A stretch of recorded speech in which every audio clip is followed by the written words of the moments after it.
Hi, I'm Jenny Fish from One Big Happy Yarn Company. Welcome to our mini ornaments knit along. I'm so excited to show you these little projects. First episode, we'll be making this mini little sweater, and then we'll move on to making a Swedish heart. And in the final episode, we'll be making little pennants where you can spell out whatever you want, whatever kind of Christmas or holiday message you like. So be sure to stick around for all 3 episodes and you'll learn how to make these cute little letters. You can also pick up the kit at onebighappy.com.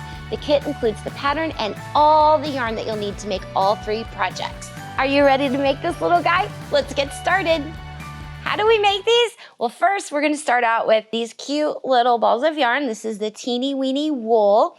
And in your kit, you'll have all the yarn that you need to make these. Doesn't take much, but these super cute little balls of yarn means you can get several balls of yarn with different colors and make all these little projects. You'll also be using a US size 2 needle. We'll be knitting in the round, so I'm going to use a circular needle. You could use double pointed needles. This is a top-down raglan style sweater, so straight needles really won't work for this project, for the little sweater. You're also going to need some stitch markers and your regular supplies, a row counter, tape measure, scissors, tapestry needle, all the normal stuff. But main thing is a US size 2 needle and these cute little teeny weeny wool balls. They're so cute. So to start off, we're going to cast on using a stretchy cast on. It's very simple. The reason why I chose the stretchy cast on is because this little sweater kind of has a dual purpose. I was inspired to make this sweater for a couple of reasons. My 4-year-old little girl is now getting into Barbies and the little dolls, and she saw I had this at home and she saw this and she came over to me, literally came over to me with one of these balls of yarn and her little Barbie doll and was like, "Can you make me something?" So at the same time, I was trying to figure out some ideas for Christmas projects, and we came across the idea of making a sweater. And I found out that when you're trying to fit a sweater on a little Barbie doll, they have so much hair that it's easier to just stretchy cast on. So that's why I chose the stretchy cast on for this project. But to start out, you just make a slip knot, slide it on your needle, cinch it up, and then you're going to make a loop around your finger, back around, and over the top. Just like that. Now halfway through your cast on, you want to put a stitch marker. This is if you're using the circular needles like I am, magic loop style. This will help you later on. Okay, so then we're going to go ahead and continue the stretchy cast on.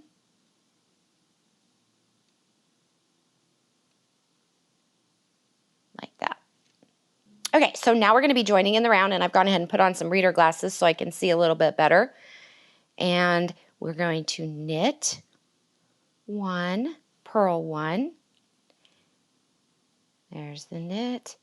And with these projects, it's really helpful if you already know how to knit and purl, but if you need a little bit more help, we have a stitch support video, and we'll put a link up above that you can click on that'll help you out with that. This first round is a little tricky because you use that stretchy cast on. If you're not making it for a Barbie doll, you could go ahead and use whatever cast on you want to use. I just chose this one so that it would slide over the Barbie doll's head. So you could use a long tail cast on, whatever you're comfortable with. Okay, so we're going to knit and purl all the way around. And we'll do that, follow the pattern. It'll tell you how many times you're going to go around. And then we're going to switch colors and get started on the body of the sweater. So now that we've got to this point, I'm going to show you a little trick. Before you start with your main color of your sweater, you want to do 1 full round of straight stockinette. And that's also in your pattern. So you can just go ahead and follow your pattern. But I'm going to go ahead and finish this round here that I'm on in stockinette. This gives you a crisper transition between the 2 colors. It's just a little tip there so that you don't have the little purl bumps popping out when you knit with the next color. Okay, so I'm at my beginning of my round, and I'm just knitting on a little sample here. You know, follow the pattern instructions for how many to cast on and how many rounds that you work your ribbing. But now I'm at the beginning of the round, and I'm going to be joining in the new color. And I'm going to choose white. And it's pretty simple. You just go ahead and put your needle in and wrap your new color around and then start knitting. Now, I like to get a couple of stitches in before I trim my other yarn, just security thing, something there to hold on to. But at this point, you just go ahead and we're going to knit around. Okay, so I've gone all the way around with my new color. At this point, I'm going to go ahead and clip this yarn. You could clip it at any point, but I like to get some more work on my needle before I clip it. It's just personal preference. Okay, so we're getting ready to start round 10. We're going to be placing some stitch markers, and I want to give you an idea of where we're at. We've finished the collar, and we're going to be placing stitch markers here, here, here, and here. These are where we're increasing to create the sleeves, and by placing the stitch markers, then we have a point of reference of where those increases are going to go. So I'll show you how we'll do that.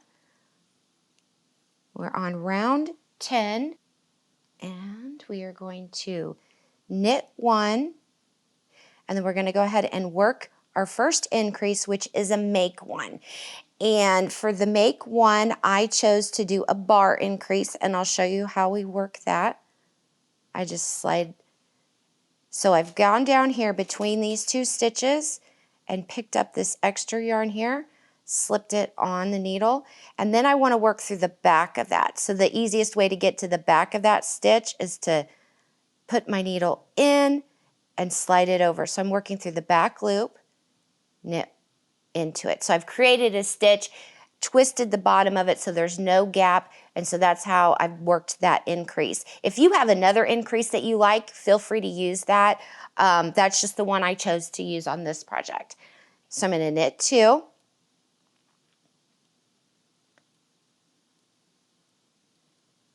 And then make my next increase. Same one, make one, lift the bar up, and we're going to slide through and knit through the back loop. And then at this point, I'm going to place my stitch marker. And then we're going to knit one and make another one.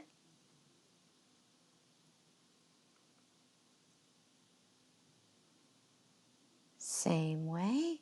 Then knit four.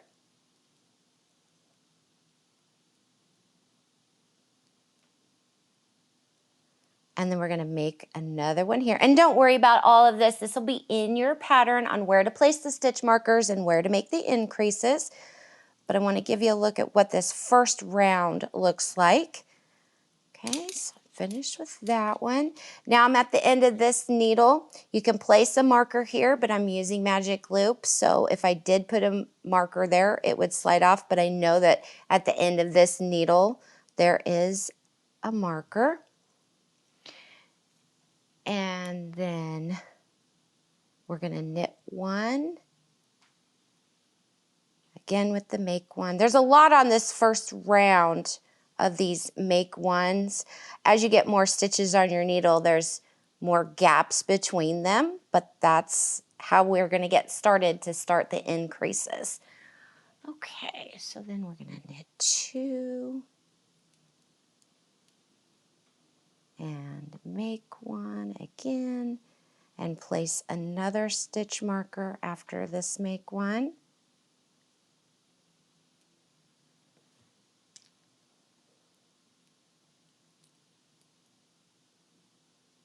And then knit one, make one again,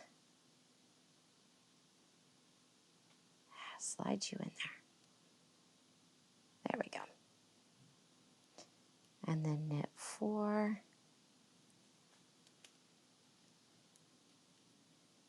And now, this make one, we're going to pull this bar right here. That's the gap between the two sides. And go through the last. It looks a little stretchy, but as you work your next round, that works into the fabric and it won't be so stretchy. See how that is stretchy there? Once I start working the next round, it'll close that gap up, so don't worry about it. So round 11, you just knit all your stitches Follow your pattern. You'll have knit rows and then increase rows until you're ready to divide for sleeves. And then I'll show you how to do that. Okay, so I've gone ahead and worked up to round 22. I'm getting ready to start round 22 where we're dividing for the sleeves. And I kind of just want to give you an idea of what this looks like. You'll need a tapestry needle with some scrap yarn or some kind of way to hold your stitches if you have a stitch holder or something else you like to use. Scrap yarn's just fine. To begin with, we're going to place the first 15 stitches onto the scrap yarn, and that's going to be for the sleeve that we're working on. So you just slide your needle through the stitches.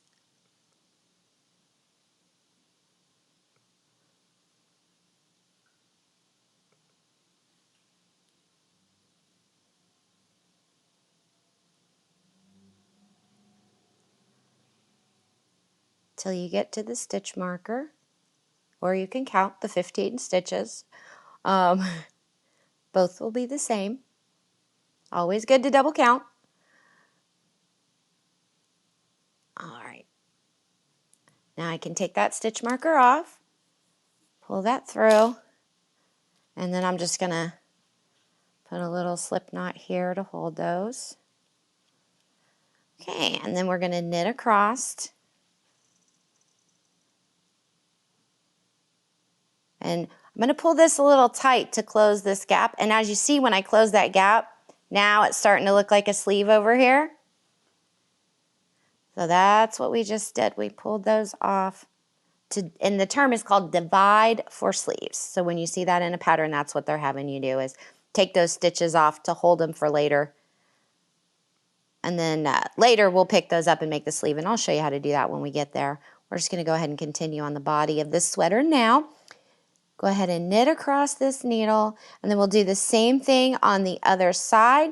Continue knitting in the round, follow your pattern, and then when you're ready to start the ribbing, I'll show you how to do that. Okay, so I've gone ahead and worked the body of the sweater. At this point, you'll go ahead and work your ribbing, and to start off with your ribbing, you'll use your contrasting color. You'll knit one round just like we did up here. It's kind of the mirror image of what we did for the beginning. Now we're going to do that for the end. You work one round in your contrasting color, you work your ribbing, and then bind off. And then after that, I'll show you how to pick up the sleeves. Okay, now we're ready to pick up the stitches and make the sleeve. So earlier when we divided for sleeves, we put these on some scrap yarn. Now we're going to put them back on our needle and finish up the sleeves. There's 15 stitches on here, so what I like to do is put 8 on first. So I got 1, 2, 3, 4, 5, 6, 7, get over here, and 8, and then pull through. And as you see, I left the yarn in there and I'm just sliding it right through. I'll just cut that yarn out when I'm done. Okay, and then on the other side, put the rest of those stitches. And I'm doing this because of Magic Loop. If you're using double pointed needles, you can divide the stitches, whatever works best for you. Go ahead and slide these on here. This gets a little tricky, just take your time. That last stitch sometimes likes to fall into the knitting. You can just tug on your scrap yarn and it'll pop it back up. So you can slide that on your needle just like that. See how I did that? Okay. So now I've got all the stitches on my needle. I'm going to go ahead and cut my scrap yarn. Let's see, let's cut it on this side. Got a little snagged on me there, so I'm just kind of, you know, it's scrap yarn, so I'm not too worried about it. I'm just, oh, get that knot cut out there. Just pulling it right out. Extra thread there, no big deal. And pulled it all out. There we go. So all my stitches are still on my needles. Now I'm going to pick up the white yarn that I have here to continue knitting. Just like we did before, put your needle into the stitch make a loop, and then start knitting. You'll weave these tails in later when you're done. I'm going to knit all the way around. And I'm going to do this a couple of times, follow your pattern, and then I'll show you how to work the decreases on the sleeve to form the angle of the sleeve. Okay, so I've worked up, I'm on round 3 of the sleeve, and I just want to show you is how we work our decreases on the end here. First thing we're going to do on this round is we're going to knit 2 together. And by knitting those 2 stitches together, then we have decreased 1. Then you knit all around. One of the good things that I also want to point out is if you leave a long enough tail when you join in the yarn for the sleeve, if you do get any holes in this gap area right here, you can use that tail to close it up. I mean, this is an ornament or something for a little doll. Nobody's going to be wearing this, so you can just whip stitch if you get a little hole there. No fancy footwork involved in this pattern. We're just keeping it basic. We want it to look like a sweater and be nice and festive for the holidays. You'll go ahead and knit around, follow your pattern, putting in the decreases, knitting. Then you're going to come to the end, and I'll show you here. You're working this way. And then for the cuff of the sleeve, we're doing the exact same thing that we've done here and here. You'll do a round of your contrasting color, rib, which is knit 1, purl 1, and then bind off. And then you're finished with your sweater, except for the cute little G. So keep watching our episodes in this knit along, and we will show you how to add this little letter on here. In the pattern, keep in mind that we have all the letters of the alphabet in there, so you can choose whatever letter you want, but we'll go over that. I hope you enjoyed knitting this tiny sweater along with me, and I've showed you all the basics of how to create this little raglan sweater. In the next episode, we're going to be making a traditional knitted Swedish heart, and then after that, we'll be making a little pennant that says holiday wishes. And in the pattern, keep in mind, all the letters are there for you, and we'll show you how to add them to the sweater and the pennants. So I hope you had a great time. I sure did, and I'll see you next time. Happy knitting!